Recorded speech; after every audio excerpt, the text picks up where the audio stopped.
उन्मिलितं येन तस्मै श्रीगुरवे नमः। श्रीचैतन्यमनोभीष्टं स्थापितं येन भूतले स्वयं रूप कदा मह्यं ददाति स्वपदान्तिकं।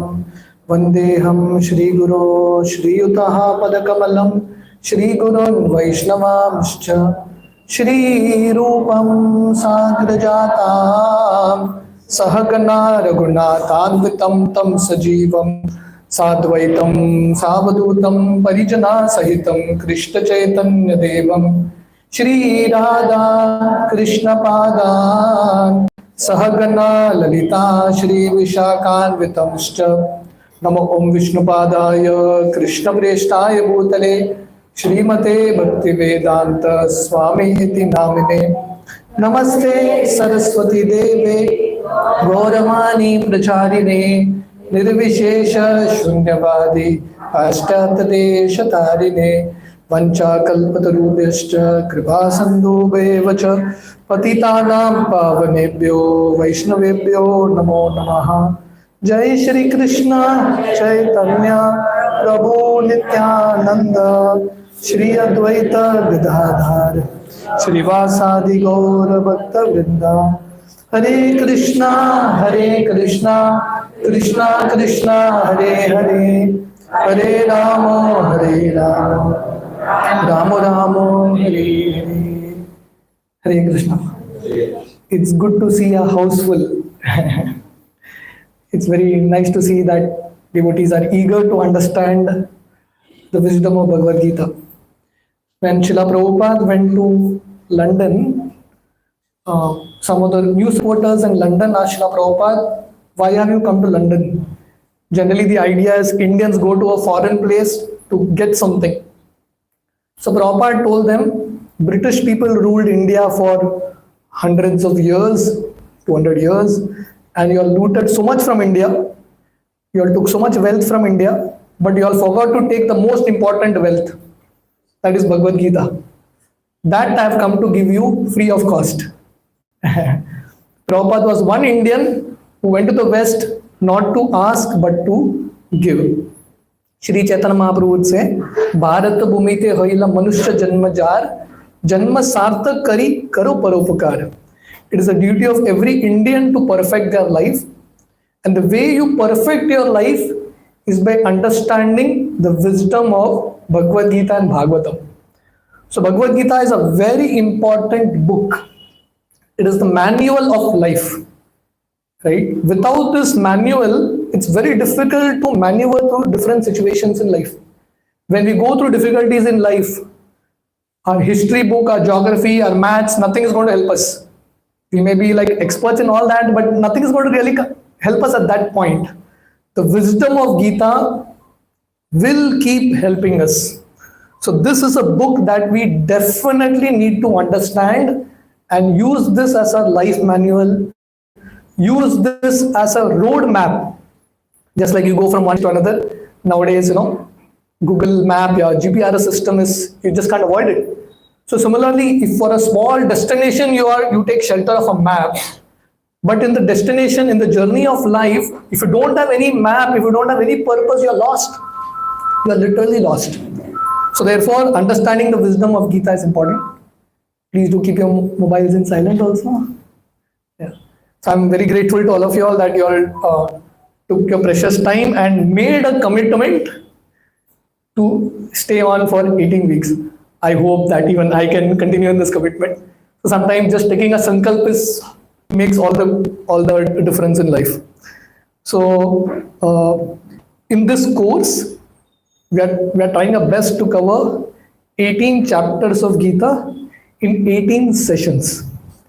Ideally, each shloka should be given 1 hour, 1.5 hours, but that will take long, which we generally do, which we have been doing. Panjim, Porurim, in many places we have completed the entire Gita shloka by shloka, but that will take roughly around 3 years, 4 years, it depends.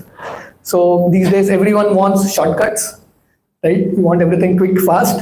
So we are giving you an overview of the Gita in 18 sessions. But the disclaimer is, after this you cannot say that you have understood Gita thoroughly. It is just to give you an overview, a bird's view, so that you can better appreciate and dive deeper into the wisdom of Gita.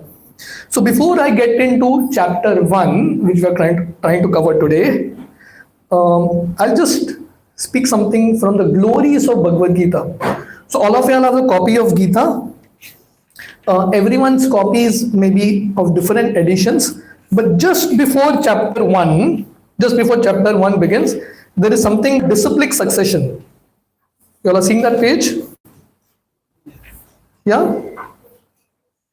So one page, 2 pages before that, on top there is something called Gita Mahatmai. In a bracket it is written. I'm reading few shlokas from there. It's after the pictures. After the pictures. Yeah. So you will see on top Gita Mahatmai 1. Ek page pehle. Go 1 page before that. So I'm giving you all a little idea of the Gita also. Okay? It's just 1 page before. Yeah, that's the page. So basically it should be something like this. The cover, this picture of Krishna and the page next to it. Most probably everyone's Gita will have the same thing. Okay? So this is Gita Mahatmai, called the glories of Bhagavad Gita. Why we should read Gita. So we'll spend some little time on it and then we'll get into chapter 1. So this is Adi Shankaracharya who mentions certain glories of Bhagavad Gita. Gita dhyayana shilasya parayama parasya cha naiva shanti hi papani purva janmi kritani cha. So Shankaracharya says, if one reads, you all got it? If you all didn't get it, it's okay, you all can hear it. You all can just hear it out. Right? Hearing is important. You all can go home and do that homework. Okay? So, okay? So Shankaracharya says here, if one reads Gita very sincerely and seriously, so if you take up to the study, like all of you all have come with a lot of sincerity to this program, and I'm also seeing that all of you all have come on time. This is really historical in the land of India and in ISKCON programs that people come on time. But if you come to the classes and try to understand Gita sincerely, seriously, what happens? We are freed from all kinds of sinful reactions. All the path that we have done for many, many lifetimes, in this lifetime, knowingly, unknowingly, we are freed from all of that. Right? So people go to Kumbh. How many of you have been to Kumbh Mela? Okay, Shyam Chidapru has been. So for those who have not been to Kumbh Mela, there is an easier way to take bath in Kumbh by reading Gita. People go to Kumbh Mela to get rid of sins or whatever. Just by reading Gita, you will get that benefit. You really don't have to take that flight also. So he says ahead, Mala nirmochana pumsam jalasnanam dine dine sakrit gitamritam sanam samsara malanashanam. So just like we take bath every day, correct? We take bath every day or once a week? Every day, no? Right? So you take bath every day. Why do you take bath every day? Because being in this world, you tend to get dirty, right? Correct? So just like we take bath every day, similarly, the soul also needs cleansing. The Atma also needs cleansing. The consciousness also needs cleansing. So how will you clean the soul, the Atma? By reading Gita. By spending time in reading the wisdom of Gita, our heart will become pure. So Shankaracharya says here, for someone to get rid of sins, people go to Ganga or Prayag to take bath. Right? You go and take bath there multiple times, you may get rid of sins. But just by reading Gita once, understanding once properly, you're free from all sins. See, Ganga, what is Ganga? Ganga comes from the lotus feet of Vishnu, one of the avatars of Vaman Dev. From his feet, Ganga comes. So Ganga is from the feet of Vishnu, therefore Ganga has the power to purify. What is Bhagavad Gita? It has come from the mouth of Krishna. So in one sense, Ganga is also all powerful, but Bhagavad Gita is actually more powerful than even Ganga water. Bharatamrita sarvashvam Vishnu vatrat vinishritam Gita gangodakam pitva punarjanmana vidyate. So it says, one who drinks Ganga water attains salvation. So what to speak of Bhagavad Gita? Just like I told you, Ganga water emanates from the feet of Vishnu, and Ganga can give people purification. What to speak of Bhagavad Gita, which is emanated from the uh, lotus mouth of Vishnu. So Bhagavad Gita is also very, very powerful. It can actually purify us. It can free us from all sinful reactions, provided we do it with great faith, with a lot of sincerity, with a lot of seriousness. So that is the power of reading and spending time with Bhagavad Gita.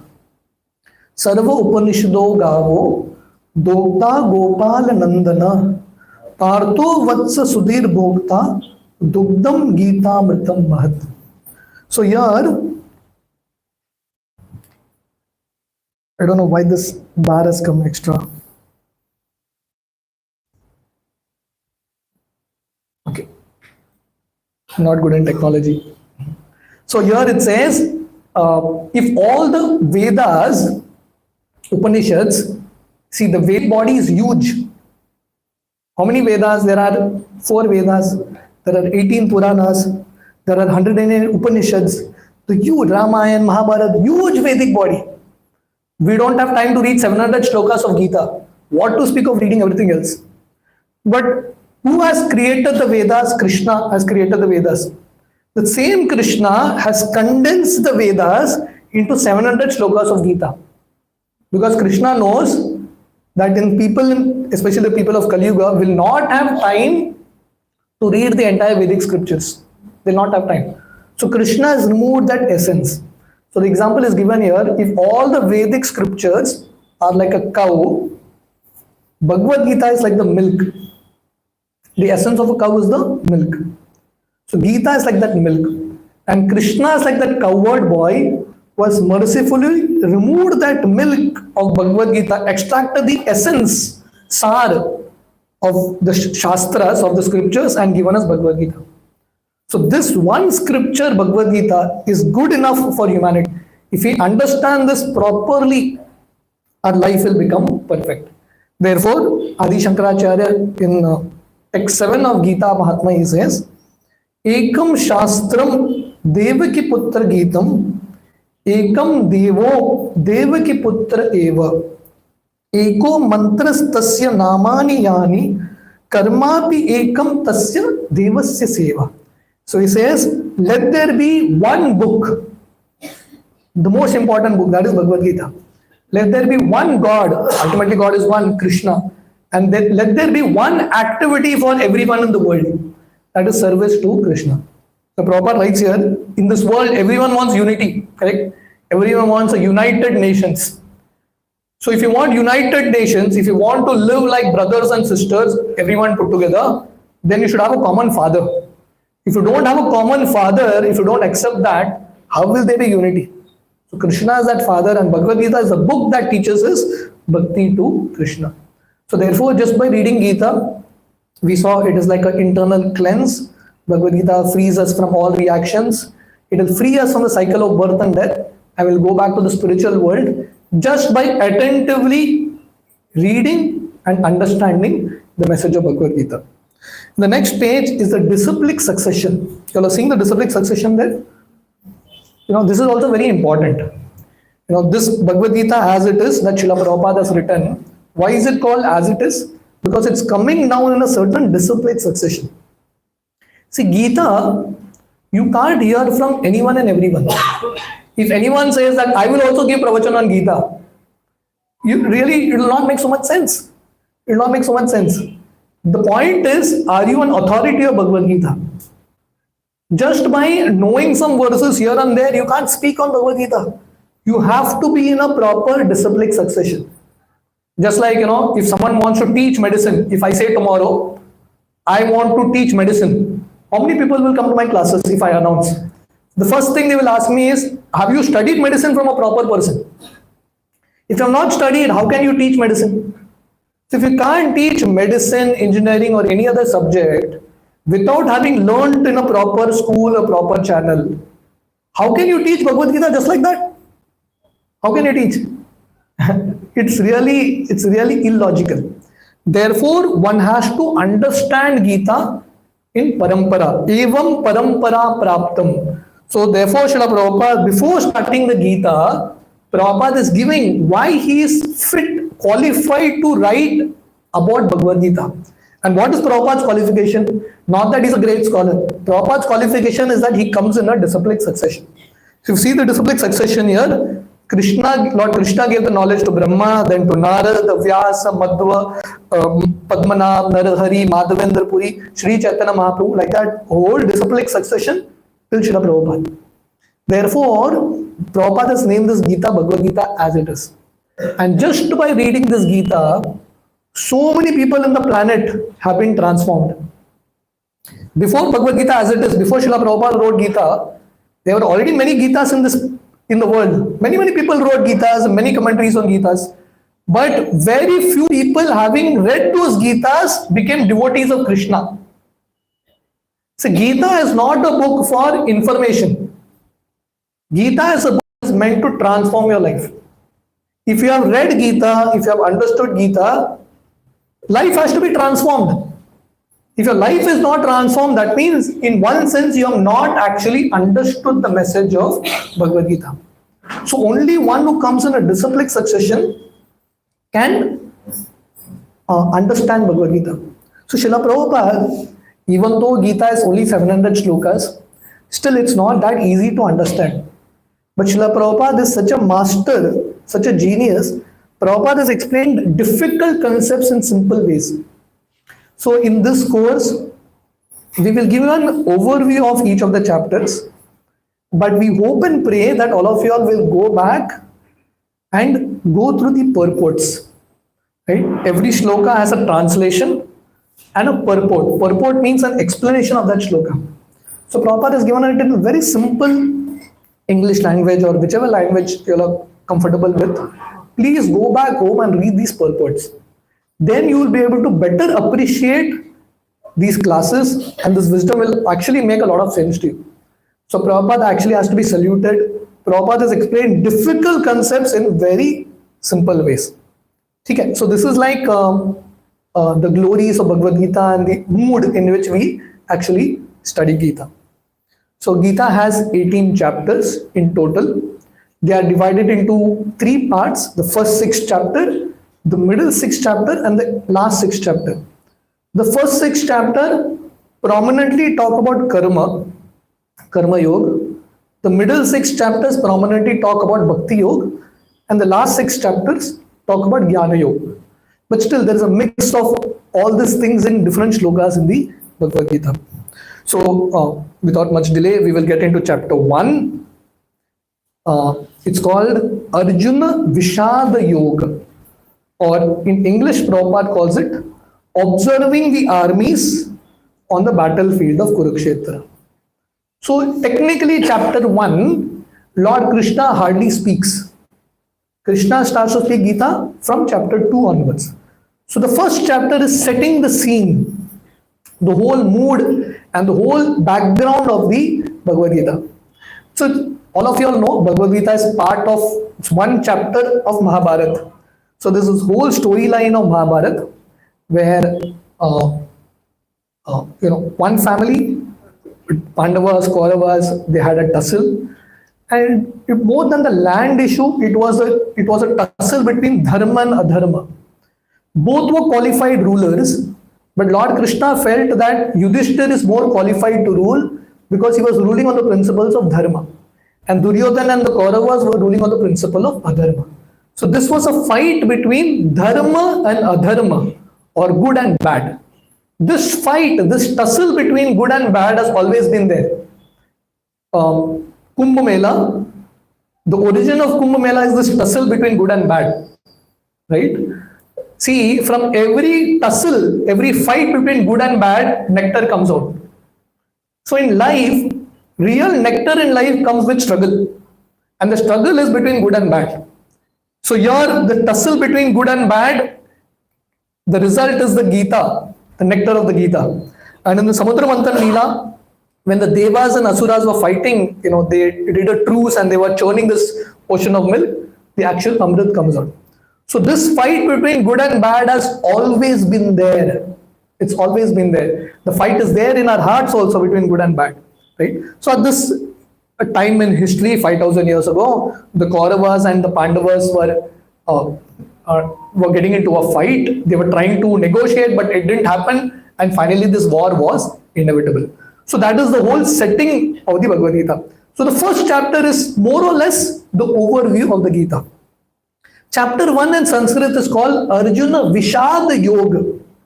Vishad in one sense means sorrow or lamentation, sadness, depression, right? So generally sadness, sorrow, can it lead to yoga? Yoga means connection with God. Even though Arjuna is lamenting, he's sad, he's not in a good state, still it is called yoga because Arjuna in that state, he surrenders to Krishna. See, in this world, everyone goes through problems in life. But most people, how do they get rid of problems? They will start smoking, they will start drinking. Just before the program, I was outside in that hall, in that veranda. Young girls smoking cigarettes. This is the fashion now, right? So people are in sorrow. How many people will pick up Bhagavad Gita? Even to do that, see, when you are in sorrow, you can do two things. You can pick up the Gita or you can pick up a glass of drink. Both options are open. But one who is very fortunate will pick up Bhagavad Gita. And the guy who does that, the person who does that, that sorrow will lead to a connection with God. And that will become yoga. So therefore, chapter 1 is called Arjuna Vishad Yoga. So before we get into my explanation of chapter 1, the overview, I thought let's do a quick recitation of chapter 1 also. In this way, you all will have your connection with the shlokas also. So we'll do it together because time is short. So along with me, you all can recite, you all can look into the shlokas and try to recite. Dhritarashtra उवाच धर्मक्षेत्रे कुरुक्षेत्रे समवेतायुयुत्सव मामका पाण्डवश्चैव किम् अकुर्वत संजय संजय उवाच दृष्ट्वा तु पाण्डवानीकं व्यूढं दुर्योधनस्तदा आचार्यम् उपसंगम्य राजा वचनम् अब्रवीत् पश्चैतां पाण्डुपुत्राणाम् आचार्य महतिं चमुम् व्यूढं द्रुपदपुत्रेण अवशिष्येन धीमता अत्र शूरा महेश्वासा भीमार्जुन समायुधि युधानो विराटश्च द्रुपदश्च महारथा दृष्टकेतुश्चेकिताना काशीराजश्च वीर्यवान् पुरजित् कुन्तिबोधश्च शैब्यश्च नपुङ्गवा युद्धमन्युश्च विक्रांत उत्तमौजश्च वीर्यवान् सौभद्रो द्रौपदेयश्च सर्व एव महारथा अस्माकं तु विशिष्टाये तान्निबोध द्विजोत्तम नायक मम सैन्यस्य संज्ञातां तान् ब्रवीमि ते भवा भीष्मश्च कर्णश्च कृपश्च समतिञ्जय अश्वत्थामा विकर्णश्च सोमदत्तिस्तथैव च अन्ये च बहवः शूरा मदर्थे त्यक्तो जीविता नानाशास्त्र प्रहरणा सर्वे युद्ध विशारदा अपर्याप्तं तदस्माकं बलं भीमाभिरक्षितं पर्याप्तं त्वम् इदम् एतेषां बलं भीमाभिरक्षितम् ऐनेषु च सर्वेषु यथा भागानवस्थिता भीष्ममेवाभिरक्षन्तु भवन्तः सर्व एव हि तस्य संजनयं हर्षं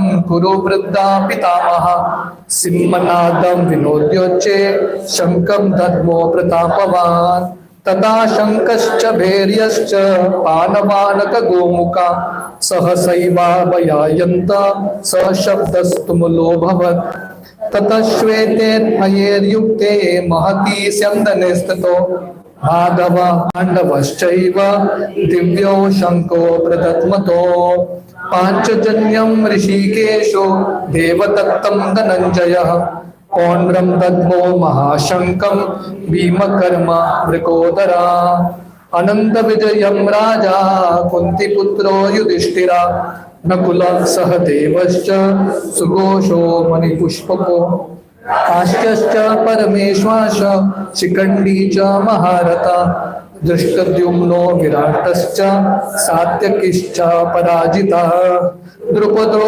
द्रौपदेयश्च सर्वस्य पृथ्वीपते सौभद्रश्च महाबाहो शङ्खं दद्मो पृथक् पृथक् सघोषो धातराष्ट्राणां हृदयानि व्यधारयत् नाभश्च पृथ्वीं चैव तुमुलो अभ्युननादयन् अत व्यवस्थिता दृष्ट्वा धातराष्ट्रान् कपिध्वज प्रवृत्ते शास्त्रसम्पाते धनुरुद्यम्य पाण्डवा ऋषिकेशं तदा वाक्यम् इदं महामहीपते अर्जुन उवाच सेनयोरुभयोर्मध्ये रथं स्थापय मे अच्युत यावतेतान् निरीक्ष्येऽहं योद्धुं कामान् अवस्थिता कैर्मया सह योद्धव्यम् अस्मिन् रणसमुद्यमे योत्स्यमानाम् अवेक्ष्येऽहं य एत्रे समागता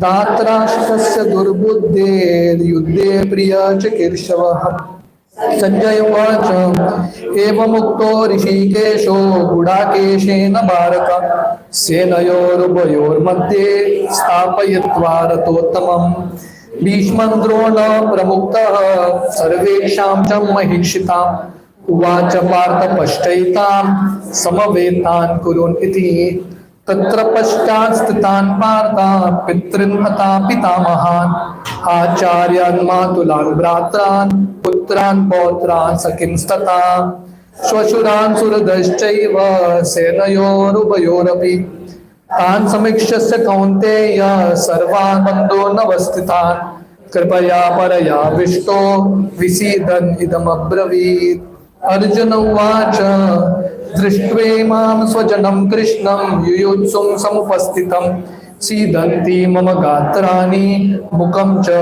परिशुष्यति वेपुतश्चे शरीरमे रोमहर्षश्च जायते गाण्डीवं संसते हस्तात् त्वच्चैव परिदत्यते न त शक्नोमि अवस्थातुं ब्रह्मतीव च मे मनः निमित्तानि च पश्यामि विपरीतानि केशव न च श्रेयो अनुपश्यामि हत्वा स्वजनमाहवे न काङ्क्षे विजयं कृष्णं न च राज्यं सुखानि च किं नो राजेन गोविन्द किं भोगे जीवितेन वा येषाम् अर्थे काङ्क्षितं नो राज्यं भोगान् सुखानि च तैमे वशिष्ठा युद्धे प्राणां त्यक्त्वा धनानि च आचार्य पितरः पौत्रा पितामहः मातुला श्वशुरा पौत्रा शल्या सम्बन्धिनस्तथा एतान् हन्तुम् इच्छामि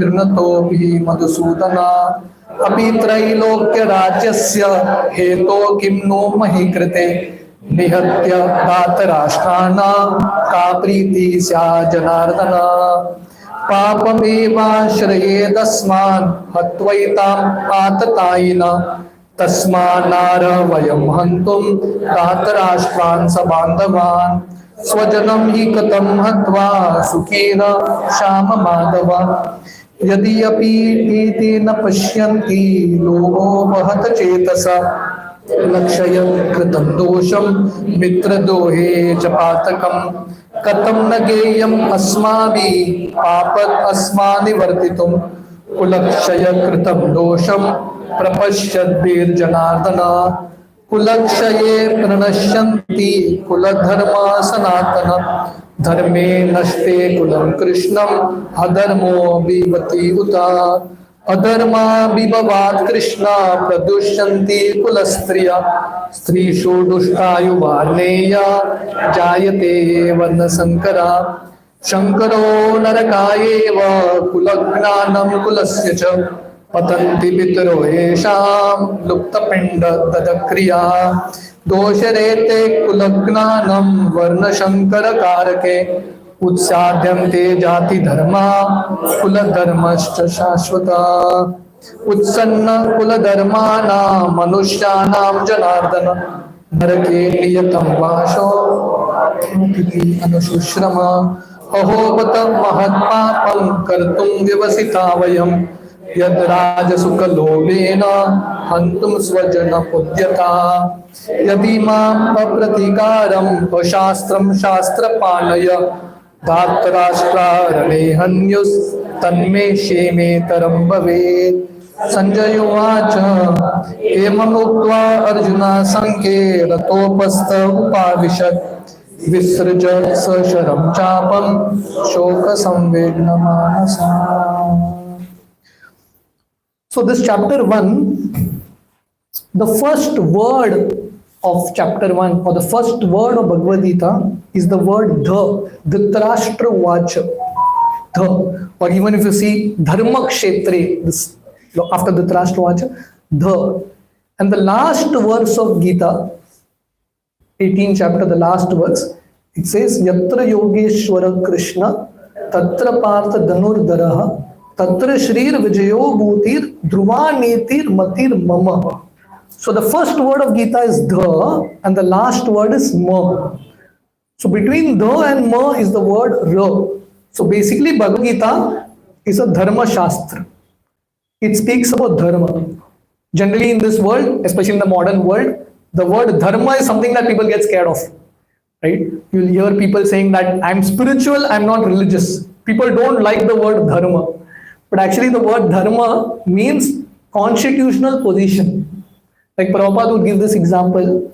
What is the dharma of sugar? To be sweet. You can't have sugar that is salty. Sugar means sweet. The dharma of water is to be liquid. In extreme situations, water may be ice, but generally the water just flows. So every item has a dharma, that which you cannot separate it from. So as Atma, as spirit soul, our dharma is to serve God. And how to engage in that service, how to act on the level of the Atma is the Bhagavad Gita. Bhagavad Gita teaches us duty or activities that we have to do on the level of the soul. On the level of the body, we all know what we have to do. But on the level of the soul, what is our duty? What we have to do? What is our goal? What is our identity? That is what Bhagavad Gita teaches us. Right? So the Gita, the first chapter of Gita has 46 verses. 46 verses. So this first chapter of the Gita is divided into an acronym called DOUBT. D-O-U-B-T. This is the first chapter. Right? In one sense, actually, for me, it's quite a challenge to do an overview of the first chapter because each verse, each word is so important. We can actually get very deep into it. But, we'll give you all a little idea. So the first section, so basically every chapter has a lot of verses, but it's divided into sections, subsections. So the first chapter, verse number 1 to 12, speaks about Dhritarashtra and Duryodhana. In fact, the first verse of Gita is spoken by Dhritarashtra. So the first 12 verses speaks about the mindset of Dhritarashtra and the mindset of Duryodhana. The mindset of Dhritarashtra is shown in the first verse only. In the first verse. Right? If you all know Mahabharata, Kauravas, Dhritarashtra was blind and he had 100 sons headed by Duryodhana. Right? So the Mahabharata explains there are two trees, the tree of Dharma and the tree of Adharma. In the tree of Dharma, Krishna is the trunk and the Pandavas are the branches.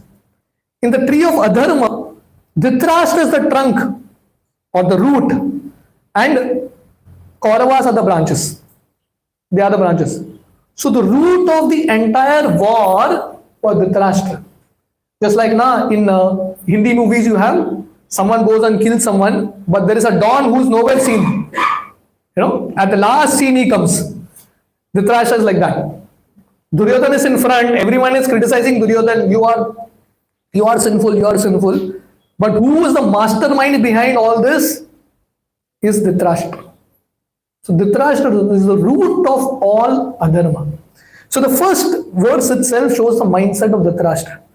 In the first verse, Dhritarashtra is asking, after my sons and the sons of Pandu have assembled in the battlefield of Kurukshetra, what are they doing?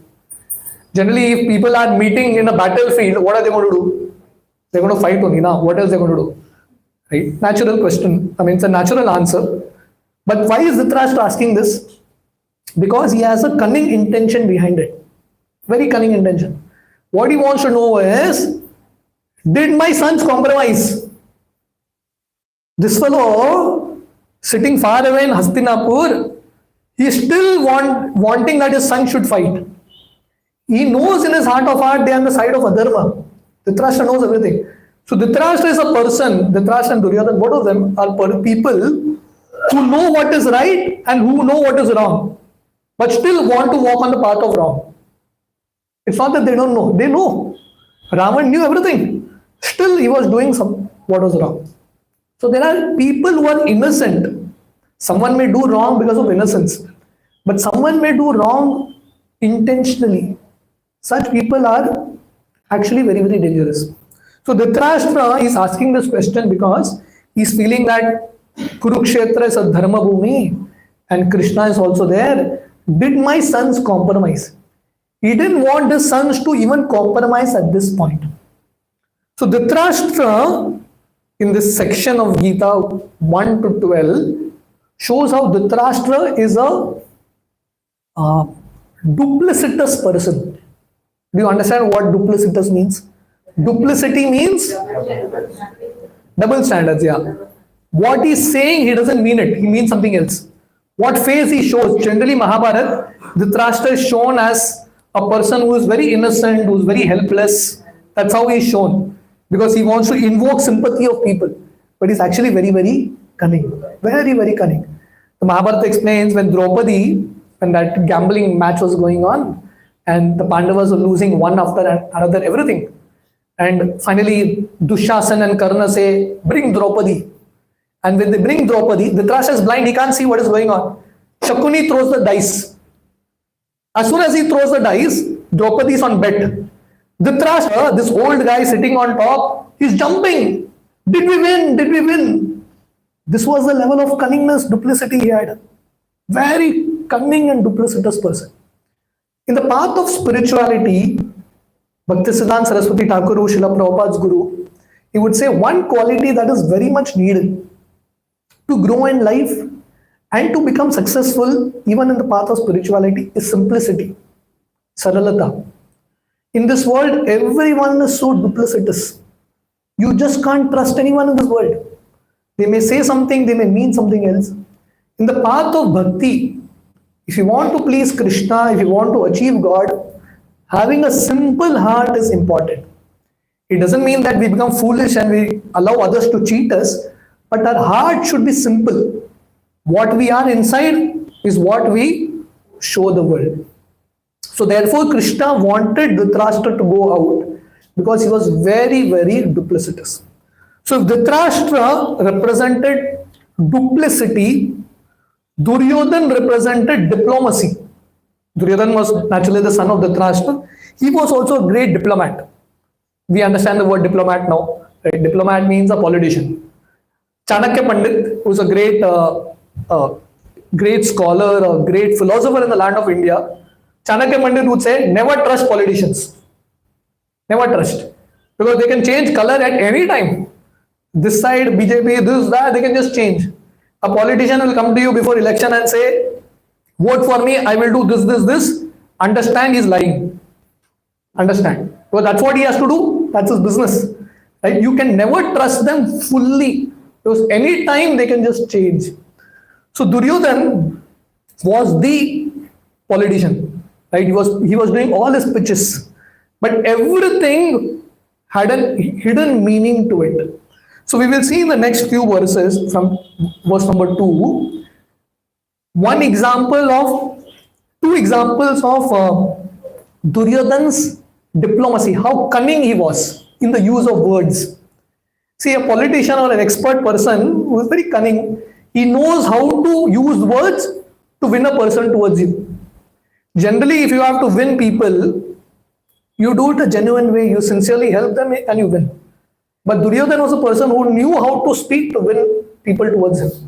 So Duryodhana goes and tells Dronacharya is a teacher of Duryodhana, But it so happened that Dronacharya, even though he was fighting on the sides of the Kaurava, he had a lot of love and affection for the Pandavas because they were more sincere students. But due to some reason, he had to fight this side. So Duryodhan goes and tells Dronacharya, my dear Dronacharya, see the army of the Pandavas. This whole army of the Pandavas, the leader, commander-in-chief is Drishtadyumna. You will see in the third verse, he says, Paschaitam Panduputranam Acharyam Mahatim Chamum Vyudam Drupadaputrena Tava Shishyena Dhimata. So Duryodhan, who is the commander for the Pandavas? Drishtadyumna. But he doesn't use the word Drishtadyumna. He uses the word Drupadaputrena, the son of Drupad. Drishtadyumna was the son of Drupad Maharaj. Why does he use that? Because he wants to bring out that hidden anger, the hidden enmity that Dronacharya had for Drupad. So everything has a backstory to it. Especially Mahabharata is such a book that every story has like a backstory to it. So Dronacharya and Drupad, the story goes like this. Both of them studied under the same teacher in the same Gurukul in childhood. So in Vedic times, children of kings and the children of Brahmanas, they would all go to the same Gurukul. Just like Krishna, he was like a Kshatriya, Vasudeva was his father, and Sudama, all of them studied together. So Drupad and Dronacharya studied in the same Gurukul. And when they were small children, they became very good friends. And in childhood, Drupad, he told Dronacharya, when I become a king, I will give you a lot of land and kingdom. And they all parted away from the Gurukul, Drupad became a king, he got married, Dronacharya got married to Kripi, and life went on. So Dronacharya, being a Brahmana, he was quite poor. So at one point in time, they didn't have any food in their house. His son Ashwatthama didn't even have milk. Very poor. So Dronacharya's wife, the wife of Dronacharya, tells Dronacharya, go to Drupad and ask him something. So Dronacharya goes to Drupad and tells him, in the childhood you promised this, so give me some land. Drupad immediately tells Dronacharya, I don't know you. Who are you? Friendship is among equals, get out. So Dronacharya is very hurt. He comes back. But in his mind, he has revenge. So Dronacharya, to take revenge, he teaches the Kauravas and Pandavas. The reason actually he does this is because he wanted to take revenge. So he taught his children, Kauravas and Pandavas. And when it was time for their Guru Dakshina, Dronacharya tells them, bring me Drupad. Get me Drupad alive. So the Kauravas try to attack Drupad. Drupad defeats them. The Pandavas go and Arjuna defeats Drupad and catches him and brings him in front of Dronacharya. So Dronacharya tells Drupad, now we are equals. Because now Drupad is he's a prisoner in front of Dronacharya. So Dronacharya tells him, actually now your whole kingdom belongs to me, but I'm not like you, I will give you half the kingdom. So Dronacharya takes half the kingdom and half the kingdom he gives Drupad. Now Drupad gets angry. So now Drupad wants to take revenge. Right now Brahmana has insulted him, like young kids have defeated him. So Drupad does a yagya. And from that yagya, one son is born called Drishtadyumna. And the reason he did this yagya was he wanted a son to kill Drona. So Drishtadyumna was born to kill Dronacharya. But now to kill Dronacharya, Drishtadyumna has to learn military art. There was only one person who could teach military art, that was Dronacharya. So Drupad sent his son to Dronacharya only. And Dronacharya taught him. Because Dronacharya was a teacher, a Brahmana, he just gave knowledge. So now Duryodhan, by using the word Drupadaputrena, he's telling Dronacharya, see, you did that one mistake, you taught this kid military science, now this fellow is against us. So Duryodhan is telling Dronacharya, don't do that mistake again. Don't be lenient towards the Pandavas. So this is one incident of his diplomacy here. The second incident of his diplomacy, we will see in text 8, Bhavam Bhishmascha Karnascha Kripascha Samatim Jayah Ashwatthama Vikarnascha Somadattis Tataivaja. So now, what is happening in this 1 to 12 verses is, Duryodhana is explaining the strength of both armies. He's first explaining the strength of the Pandavas. The Pandavas, just like before a war or before a game, like a cricket match, you make an analysis, na? What are the strength of the opponents? What is your strength, weakness, right? You make an analysis. You just don't get into a game just like that.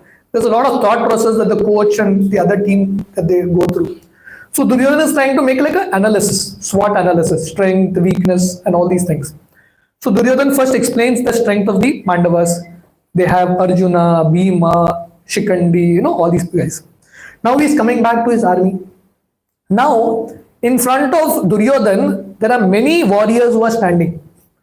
Bhishma, Karna, Dronacharya, Kripa, many people are standing. Now Duryodhana is thinking whose name to take first. Because in the Kaurav army, it was all about status, image, ego. It was all like that. Even though they were all fighting for Duryodhana, internally they had fights also. So Duryodhana was feeling, if I take Karna's name first, Bhishma will leave and go. If I take Bhishma's name first, Karna will leave and go. So he's very confused whose name to take first. So Duryodhana is like, see, the entire Mahabharata, Duryodhana is very intelligent. He uses his intelligence in the best way. But the problem is, he didn't realize that real intelligence means surrendering to Krishna.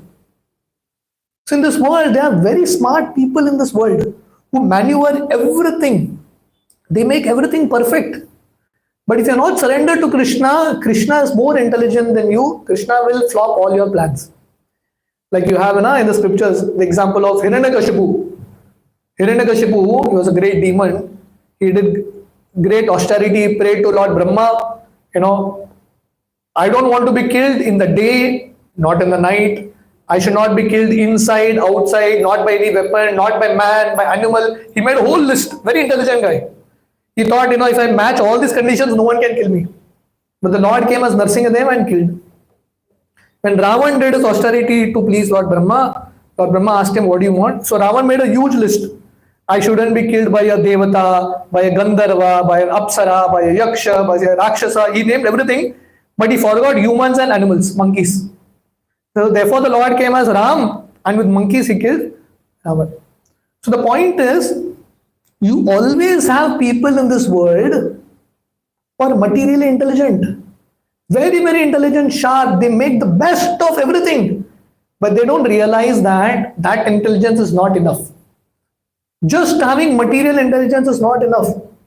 One has to have spiritual intelligence and spiritual faith in Krishna, without which you will lose everything in life. This is what the Mahabharata and Ramayana teaches us.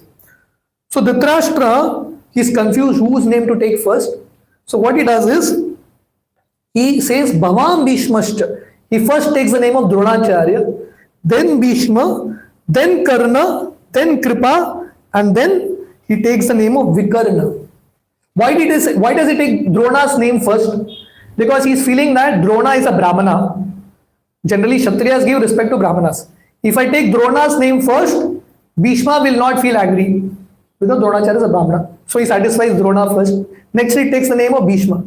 Then he takes the name of Karna, because if he took the name of Karna before Bhishma, Bhishma would walk out. So he takes the name of Bhishma first, then Karna.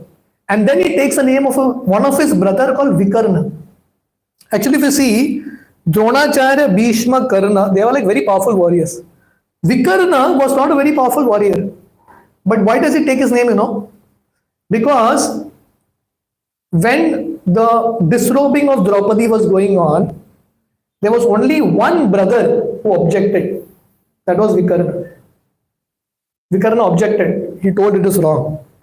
So Duryodhana takes his name so that he doesn't change sides. He doesn't go that side. So this was how he was so intelligent and so cunning. One more example we'll find here. So now he is glorifying everyone. He is glorifying Bhishma, that Bhishma is our commander. He will protect us and all that. But now there are so many people in his camp who don't like Bhishma. So Duryodhana uses this verse, text 11. Aineshu cha sarveshu yata bhaga navastita Bhishma meva birakshantu vanta sarva evahi. So he tells, see, when Duryodhana is speaking all this, everyone is hearing. So now he is glorifying Bhishma. The others should not feel left out. And Bhishma should feel encouraged that I'm supporting. So he says, all of you all support Bhishma so that, and by staying in your respective positions. So in this one verse, he is glorifying Bhishma, satisfying the ego of Bhishma and satisfying everyone. How is that? So by telling everyone, all of you all support Bhishma. He is trying to glorify Bhishma, that Bhishma, you are a leader, we will all be under you. That's one understanding. Another understanding, what the others will understand is, Bhishma is an old man. Even though he is a leader, we cannot trust him. So all of you all stay in your positions and be alert. Understanding? So in this one verse, he is trying to satisfy all parties. Both the parties. So Duryodhana had to do a lot of, he was very stressful to keep everyone together. It's very, very stressful. You see, when you are on the wrong path, the stress levels are much more. Isn't it? Like every time you tell a lie, you have to keep remembering that lie. Because you tell something different now, you get caught. Right? So if on a wrong path, the stress levels are very, very high. You have to keep balancing all this. So Duryodhana had to do all this. So the first 12 verses, 1 to 12 that we have seen till now, explains how Dhritarashtra was the root of all evil. He was like a great duplicitous person, and his son Duryodhana was very, very diplomatic. So in life, the perceptions we have in life define our attitudes. Duplicity, diplomacy, cunningness, all these are certain attitudes. Certain attitudes. And this comes by what is your perception of life. When you have Duryodhana, Dhritarashtra type perception, you feel this life is everything. My purpose in life is to enjoy. I don't care for others. When you have this kind of perception, this kind of attitudes will come. You'll be very cunning, you'll be very diplomatic, you'll not be straightforward, you'll try to look for loopholes to satisfy you. All these things will come. But when your perception of life is, my purpose in life is to get out of this world, my purpose in life is to serve others, to serve God, to be selfless, that kind of attitudes come. So what is our goal in life? Like Prabhupada would give this example. If you're wearing a black color glass, you're going to see the whole world black. If you're wearing a red color glass, you're going to see the whole world red. If you're wearing a clear glass, you're going to see the whole world clear. So it's not what is out there, it is what is inside, what is our consciousness, what is our perception that defines our attitude in life. What kind of glasses are we wearing? Are we wearing glasses of selfishness? If you're wearing glasses of selfishness, you will find everyone as objects to be enjoyed, to be exploited. If you're wearing a glass of selflessness, you will see people as objects, as subjects to be served properly. Right? So what kind of glasses we are wearing is very much defines the attitudes we have in life, and those attitudes define what our future is going to be. So Duryodhana had a very selfish attitude, a very diplomatic person, a very duplicitous person. In life he just got destroyed. But the Kauravas, they were very selfless, very devoted. But in the long run, they become successful. So in Sanskrit, you have these two words called Shreyas and Preyas. Long-term goal, short-term goal. Sometimes for a long-term success, short-term you have to go through inconvenience. But if you want short-term enjoyment, you may get it, but the long-term you will suffer. So life means short-term we are okay with problems. We are okay to go to sufferings, inconveniences. But a long life, the final goal should be wonderful. That's what the first 12 verses explain. The next set of verses, 13 to 20, is called Omnious Result. Okay, so the acronym for chapter 1 is DOUBT. D-O-U-B-T. Okay? So we saw first 1 to 12 is D. It refers to Dhritarashtra and Duryodhana. They are like the main themes of this section. 13 to 20 is called Omnious Result. That means Even before the war started, already the result is declared, or already the result is known. There are already signs that the Pandavas are going to become victorious. It's like hota hai na? Before before election results, there is like a pre-election, whatever survey or whatever, booth, whatever. So something like that. So before even the war, the signs were known that the Pandavas are going to be victorious. So what are the signs of the Pandavas' victory? This section mentions 13 to 20. The first section, the first sign of Pandavas' victory, Krishna is here in text 14 called as Madhava. Madhava means Krishna has many names, right? Unlimited names. One of the name of Krishna is Madhava. Madhava means husband of Lakshmi. Lakshmi means wealth, Lakshmi means success, Lakshmi means fortune. And who's Krishna? Krishna is a husband of Lakshmi. So that means just the fact that Krishna is on the side of Pandavas, that means victory is going to be on the side of the Pandavas. So Prabhupada writes one verse in there, Jayastu, in the purport, Jayastu Pandu Putrana Yesham Pakshe Janardana. If you see the purport, Prabhupada mentions Jayastu Pandu Putrana Yesham Pakshe Janardana. What is that? What does it mean? Wherever Krishna is, victory has to be there. Simple.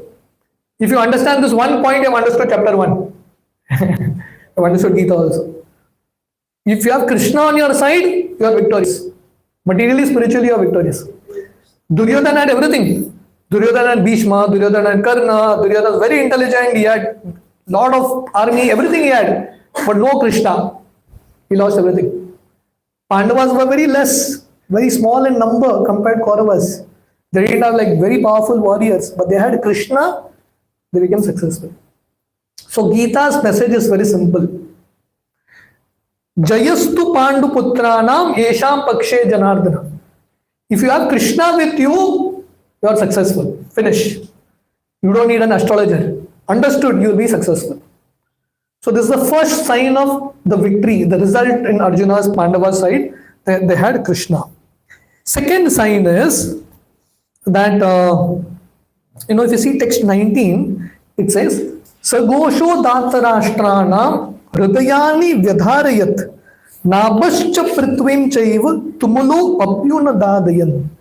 So when, Pandavas, when they blew their conch shell, the blowing of the conch shell was also very systematic. See, in Kaurava side, what happened? When Bhishma blew his conch shell, everyone blew along together. Yeah, everyone wanted to, because in this world, everyone wants to express themselves. No one wants to listen. Everyone wants to speak. So as soon as Bhishma blew, everyone blew it together. But in the Pandava side, it didn't happen like that. Pandavas were very organized. They were small in number, very organized, very respectful. So the first person who blew the conch shell in Pandava's side, who was that? Who was that? Krishna. No one will dare to blow in Pandava's side without Krishna. And what was Krishna's post in the Pandava side? He was the leader. He was a chariot driver. This is like really amazing. Krishna didn't have any post. Bhishma, the leader, the commander for the Kauravas, blew the conch shell. In Pandava's side, chariot driver blew the conch shell. Everyone else is quiet. They gave respect to Krishna. So Duryodhan type people, they give respect to positions. Pandava type people give respect to character and to people who are spiritually great. Understanding the point? So Pandavas gave first respect to Krishna. So Krishna blew his conch shell. The name of Krishna's conch shell is Panchajanya. Krishna blew it fully. Long conch shell, long sound. Till Krishna's conch shell ended, no one blew their conch shell. After Krishna blew, then Arjuna blew. So it says, Panchajanyam Rishikesho Devadattam Dhananjaya. Krishna blew, then Arjuna blew. After Arjuna's conch shell is over, then Yudhishthira started his Ananta Vijaya. Then Bhima, then this, then that. So the Pandavas' conch shell blowing went on for a long time. They would respect everyone and it would keep going on and on. So text 19 says, when the Pandavas, they blew their conch shell, What happened to the side of the Kauravas? Their hearts were shattered. Hridayani vyadharayat. They were like fearful just hearing the sound. So Prabhupada mentions, when the Kauravas blew their conch shell and made all that sound, Pandavas were not scared. But the Kauravas got scared. Why? Prabhupada writes here, last line, one who takes shelter of the Supreme Lord has nothing to fear even in the midst of greatest calamity. Bhajaure mana Shri Nandana Abhaya Charana Aravindare. You are taking shelter of Krishna, even in the greatest calamity, you will not be fearful. Fearlessness automatically comes when you take shelter of Krishna. So this is the second sign of Pandava's victory, that now they are blowing of the conch shell created fear in the hearts of the Kauravas. The third sign is, Prabhupada mentions in one of the purports, the chariot of Arjuna was given by Agni Dev, very powerful chariot. So Krishna was on the chariot itself is very powerful. The horses of Arjuna was given by another demigod, very powerful chariot, very powerful horses. And most importantly, Hanumanji on top. Text 20 says, Ata Vyavastitan Drishtva Tatrashtan Kapidvajah. Kapidvajah means on Arjuna's flag, there was Hanuman. So nowadays, though, you have cars and symbols, different things, right? So in previous time, on a chariot, on top of the chariot, you will have a flag. And from far you can make out, because in a battlefield, you can't see people. People look very small. But looking at the sign of the flag, you know whose chariot it is.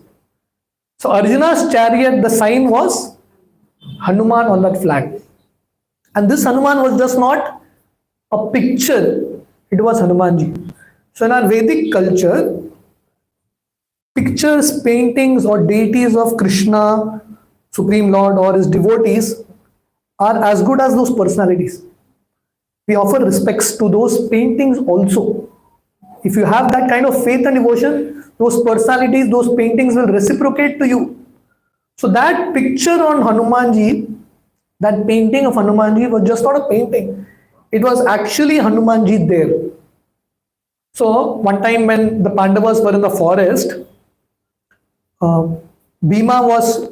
Draupadi saw one lotus with 1,000 petals, a golden lotus. It was coming down a river from the Himalayas near Badrikashram. So Draupadi tells Bhima, please go and bring me that. So Bhima runs to bring this lotus and he sees a monkey lying on the way. You have seen the story? Heard this story? He sees a monkey lying on the way and the tail is there on the way. So Bhima tells the monkey, get out, remove that tail. Monkey says, I'm too old, I can't do it. You remove it. So Bhima tries his best to remove that tail, he's not able to budge it. And that time, this monkey shows his form as Hanuman. So this is the pastime where Hanuman and Bhima meet. And Hanuman tells Bhima, I was there in the war of Ramayana to help Lord Ram. The same Ram has come as Krishna. But in this Leela, you all will fight. And I will be on that flag. And whenever you shout Bhima, I will shout with you. So it is explained that when Bhima would roar, the war roar, Hanuman would roar along. Just by hearing that sound, elephants would die there only. That was the power of Bhima's roaring. Very scary. So this is another sign. Hanumanji there. That means Hanuman is there to give victory to the Pandavas. So these are ominous results. It's understood that Pandavas are going to win because they have Krishna with them, they have Hanuman with them, they have the chariot of Agni, they have Dharma with them, they have Lakshmi with them, they have everything. Right? So if you have Krishna with you, then automatically everything else comes. Okay? This is the second section, 13 to 20. D-O, D refers to Dhritarashtra Duryodhan. O is 13 to 20, ominous result. The next section is 21 to 27. D-O-U. U refers to uncertainty. So now, conch shells are blown on both sides. So generally, when a conch shell is blown, after that, what is the next step? Fight. Akraman, straight. Right, just go and fight. What else is there to do? Conch shells are blown. Let's go and fight. But here, something different happens. Conch shells are blown. Supposed to fight, but something is happening in Arjuna's mind. Some emotions are getting churned. Right? So different situations in life now churn different emotions. Arjuna is like a powerful warrior, a Kshatriya. Generally a man is considered to be emotionless. I mean, that's the definition that people have. And a powerful man is considered to be completely emotionless.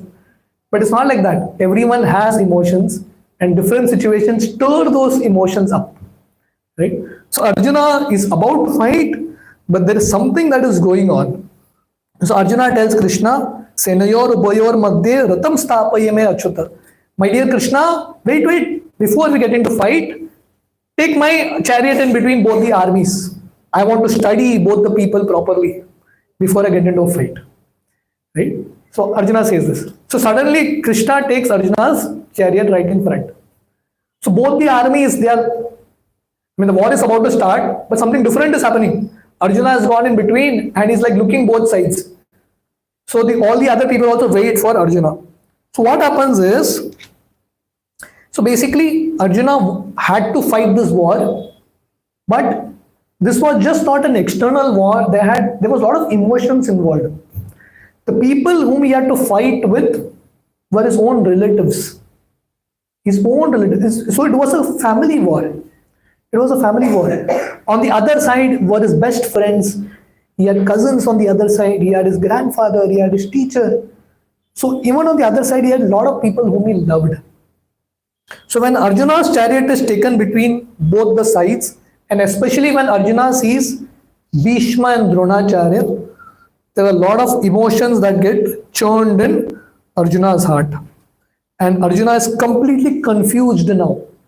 Completely confused, and he really doesn't know what to do, whether to fight or not to fight. So these emotions are getting churned. So in life, the way we deal with emotions is not by escaping them, but by facing them. Many times when we go through certain emotions in life, even though they may be real painful emotions, we try to push them down. But those emotions keep coming again and again. So we have to go through those emotions, and those emotions will give birth to actually wisdom and growth in life. So Arjuna is going through all these different kinds of emotions. There's a lot of uncertainty at this point in life. So here is something called aspiration management. All of us have certain goals in life, certain aspirations in life. How do we manage these aspirations? Life, and especially spiritual life, is about aspirations. Aspiration means desires. What kind of desires we have, whether we have material desires, whether we have spiritual desires. So Arjuna at this point, his aspirations are getting clashed. He wants to fight, he wants to become victorious, he wants to win the war. Simultaneously, he wants to have his relatives. He has the other side. So there's a lot of internal fight that is going on. Before we win the external wars in this world, it is important that we win the internal wars. So Arjuna definitely won the external war. He won, but he couldn't win it without winning the internal war. He couldn't win it. So it's very important that we make peace. We have a certain understanding, a certain balance between all the various mixed emotions that we have in life. So Arjuna is trying to understand what his goal in life is. So all of us now, like Arjuna, see, the conch shells were blown already. Arjuna had a pressing engagement. He had to fight. But Arjuna takes time to understand himself. So it's important in life that we take time to introspect and find out why I'm doing what I'm doing. So Arjuna at this point is trying to analyze, do I actually have to fight? Do I need this war? Do I have to kill all these people? He's trying to analyze all this. So real wisdom comes when real wisdom is just not about going to a school and mugging up stuff and writing it. Real wisdom comes from introspection. Why we are doing what we are doing? What is my goal? When we keep rethinking on certain things, then we come closer to the goal.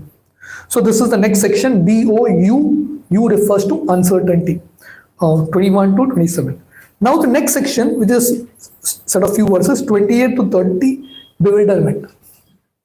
As Arjuna is analyzing more and more, he is getting more and more bewildered. Just like this example is given, You have a cobweb, a spider creates a cobweb. When a fly gets stuck in it, the more the fly tries to get out of it, the more it's getting bound in it. Many times in life, if you don't know how to solve a problem based on spirituality, the more we try to solve a problem, the more complicated it gets. Like a quicksand, na? In a quicksand, if you're like stuck in a quicksand, the more you beat around, na, the more you agitate, the more you go down. So Arjuna was in that kind of mess. The more he was trying to analyze, the more he was getting bewildered. So Arjuna tells Krishna, Drishtve mam swajanam Krishnam, text 28, Drishtve mam swajanam Krishnam, Yutsum sabupastitam, Sidanti mama gatrani, Mukam cha parishushati. Arjuna tells Krishna, my dear Krishna, my limbs are trembling, my body, my mouth is drying up. Viputascha sharirame romahastascha jahayate gandiva samsate hastva tochaiva paridyate. So Lord, Arjuna is telling Krishna, my body is trembling, my hair is standing on end, my gandiva bow is slipping from my hand. And he tells Krishna, I am forgetting myself, my mind is reeling, I don't know what is happening to me. So basically, if you go to a doctor, if you tell the doctor that my mouth is drying, my limbs are trembling, right? I cannot do anything, I'm getting confused, I'm getting bewildered. The doctor will tell you, you are depressed, clinically depressed. So Arjuna was actually clinically depressed at this point. Depression can hit even such a powerful warrior, a very successful warrior. So at what point of time, what is going to hit you, you really don't know. The Shastras say, Padam Padam Yad Vipadam Na Tesham. When calamity is going to strike and when it is going to make you cry like a child, you really don't know. So Arjuna has reached a point where he's completely bewildered. Arjuna is telling Krishna, my mind is going blank. Just like now, we get this experience. Like sometimes you have gone to your exam and you get like a paper that is complete, you don't understand what it is. Probably we experience something like this, sweating, mind going blank, hands, fingers trembling, all that time kind of thing. So Arjuna got a paper in front of him that was really difficult to solve. So Arjuna was completely bewildered. So this is the next section, 28 to 30. So we saw DOUP, right? First was 1 to 12, Dhritarashtra and Duryodhana's mentality explained. Then O was omnious result, the various signs of Arjuna's and the Pandavas' victory. U refers to uncertainty. Arjuna suddenly tells Krishna, take my chariot and between both the armies, things like that. And then because he was analyzing it, he reached to a point of bewilderment. Something very interesting. The first chapter in English, I told you in Sanskrit it is called Arjuna Vishad Yoga. In English, Prabhupada translates it as observing the armies on the battlefield of Kurukshetra. Who was observing? Arjuna was observing. So Arjuna was studying the army, the situation with his own eyes, with his own understanding. And what was the result? Bewilderment, confused. So definitely we need to solve problems in life, but we have to solve problems in life based on spiritual knowledge. If that is not there, that same example of the fly, the more you try to solve your life, the more complicated it will get. Getting the point? So when we observe life with our own limited vision, with our own limited understanding, we will mess our life. We will royally mess our life and we will come to a wrong solution. So definitely we have to take calls what we want to do, but we decide on what is right, what is wrong, what is the purpose of life based on scriptures. So therefore, understanding Gita wisdom makes us understand what is the goal of life. Do I just want to enjoy this life? Do I have a higher goal in life? What is the goal of life? When that goal is clear, you can make small choices. You can make choices. If I make this choice, will I go closer to that goal or will I go away from that goal? If you don't have a goal in life, if you choose this or that, what difference? Either way, you're going away from your goal. So the first principle, before you make small choices, what is your goal? You have to decide where you want to go. What is your aim in life? If that is not decided, how we will choose the small decisions in life? So Arjuna is completely bewildered. He's observing the armies with his own understanding, but he's completely bewildered. That is the point, that a turning point happens in his life. See, till here we all experience. Bewilderment we all experience. Confusion, hands trembling, depression, these things too we already know. But the question is whether is this going to happen to us? This is the turning point in life. Arjuna's story till 30, so everyone experiences only. Bewilderment, confusion, depression, this, that, everyone experiences. But will we, like Arjuna, take shelter of Krishna? Through our difficulties in life, will we take shelter of Krishna? Will we surrender to him? That will decide whether our life is going to turn for good or you're going to get into that same rut again and again. Punarapi jananam, punarapi maranam. What we want to do. So the turning point in anyone's life happens when someone turns to Krishna, someone turns to a bona fide representative of Krishna. Chaitanya Charitamrita explains, Brahmanda Brahmite Kono Bhagyavan Jeev, Guru Krishna Prasade Pai Bhakti Lata Beej. We are all Atmas. We are wandering from one life to another in different universes, in different planets, in different bodies, wandering again and again and again and again. One fortunate person out of millions will actually turn to Krishna and surrender to Krishna or his representative. This is where the real magic or the turning point, the good fortune in life begins. So if we are intelligent, what we will do? If we are intelligent, like Arjuna, we will accept defeat and surrender to Krishna. But if we are not intelligent, like Arjuna before he surrendered, we will keep figuring out solutions in our life and never surrender to Krishna. Our life will go in a wrong direction always. So the real turning point happens when Arjuna surrenders to Krishna, when he turns to Krishna. In Sanskrit, there are two words the Chaitanya Charitamrita refers to. Bahirmukh and Unmukh. Krishna Bahirmukh, Krishna Unmukh. So when we turn our face away from God, that is the cause of all problems. And the start of all solutions is when we turn our face towards God.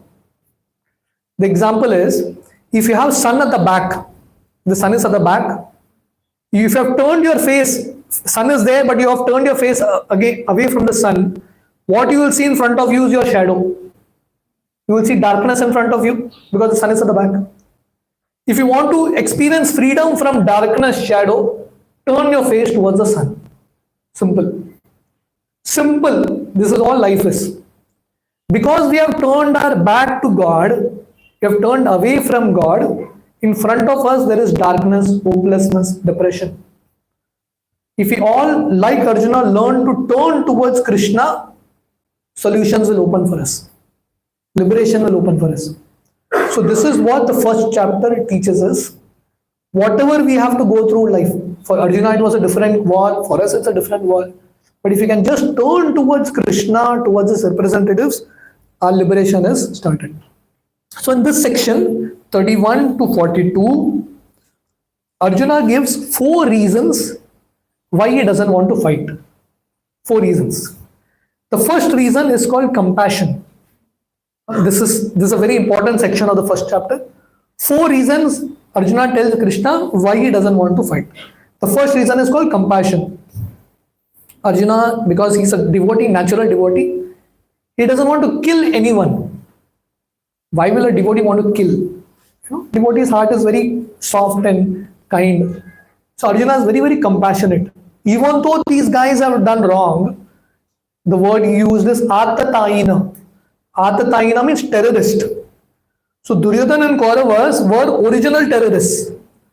So terrorism is not something new that has come now. It has always been there. These terrorist guys have always been there. So Duryodhana and company, they did maximum terrorism to Pandavas. They took land jihad, whatever. Again, that is also there. They took the land. They were trying to kidnap, disrobe Draupadi. They tried to kill them. They tried to do everything. Still, Arjuna as a devotee is feeling, let us forgive. So in this world, everyone wants to take revenge. I was telling you the story of Drupada and Dronacharya, revenge. But a great devotee is like Arjuna who wants to forgive. Revenge to anyone can take, but it takes a big heart to forgive. So Arjuna is so great, he is ready to forgive and have compassion for all these people. So the first reason Arjuna gives why he doesn't want to fight, on the ground of compassion. Second reason Arjuna gives is because of enjoyment. Kimno rajena govinda kim bhoge jivitena va, text 32. So Arjuna tells Krishna, my dear Krishna, even if I win and all my relatives are dead, whom will I enjoy with? Imagine you are the king of the whole world, but you are the only one in the planet. The whole planet is yours, but you are the only guy in the planet. Will you be happy? You'll be miserable. You'll be completely miserable. So Arjuna is telling, even if I win, all my relatives are dead, what will I enjoy? So Arjuna is thinking the purpose of life is enjoyment. This is what his calculations are, right? I cannot enjoy if all these people are dead, so I don't want to fight. Second reason.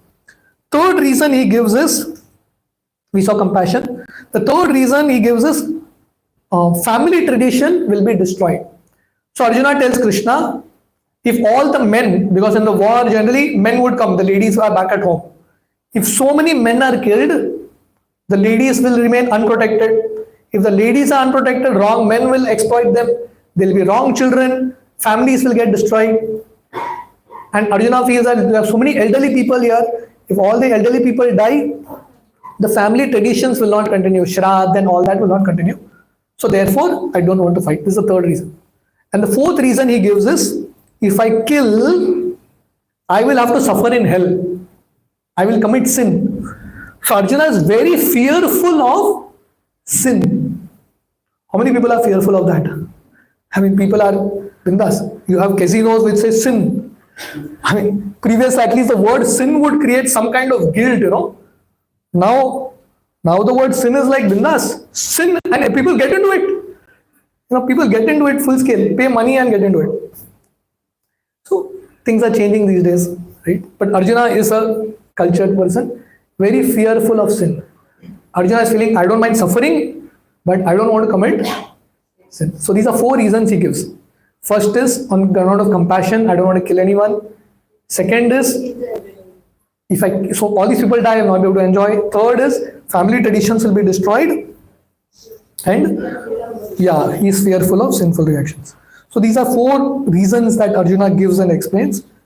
And even though Arjuna has given these reasons, very bona fide reasons, but still Arjuna is not convinced. He is not convinced. So the first chapter, basically, Arjuna uses his full intelligence. Arjuna was highly intelligent, highly cultured. Arjuna used all his intelligence, gave all his reasonings why he doesn't want to fight. But still, what is the conclusion? Arjuna still is hopeless. So the last verse it says, Evam uktva Arjuna sanke ratopasta upavishat visraja sasharam chapam shoka samvigna manasa. So Arjuna tried his best to figure out the solutions with his own understanding, but Arjuna still was depressed. He was shoka samvigna manasa. Shoka means so much filled with grief. He just gave up his Gandiva bow and sat on the back chariot. I cannot fight. Eva muktva Arjuna sanke. My dear Krishna, I cannot fight. We have a lot of people like Arjuna in this world. Right? They just give up. Given a difficult situation, they just give up. I can't do it. I quit. They just want to run away from life, run away from problems. Arjuna was like that. Completely hopeless, completely depressed at this point. That is the time, as I told you, he takes shelter of Krishna. And Arjuna gives Krishna's message an oral reception. He hears to Krishna's message. He's open to that. And after hearing Krishna's wisdom, he changes his opinion. At the beginning, Arjuna didn't want to fight with his own understanding. After hearing Krishna's wisdom, Arjuna, that Gandiva bow that was thrown down, he picks it up and is ready to fight. So many people in this world are like Arjuna. They have a lot of skill, but no will. You may have skill, but if the will to do is not there, what is the use of your skill set? So in today's world, skills are taught, but the will, why to fight, why to continue on in life, that is not there. So by hearing the wisdom of Gita, that will to fight, the purpose in life comes. And when that skill and will are married together, then such a person can truly become successful. So this, in summary, is chapter 1. We didn't get into the verses, but I hope you all had a little understanding of chapter 1. And as I told you all, please, the actual benefit will come when you all go back. Now it's still fresh in your minds. So please go back in the next few days. Please go through the set of verses, go through the purpose. Then you all will be able to connect better. That connection will happen better. Right? And then we will continue with chapter 2 like that. Anyone has any questions, any comments? Did you all understand? Do you all have anything to ask? All of you all understood? Okay. Thank you all very much. Hare Krishna.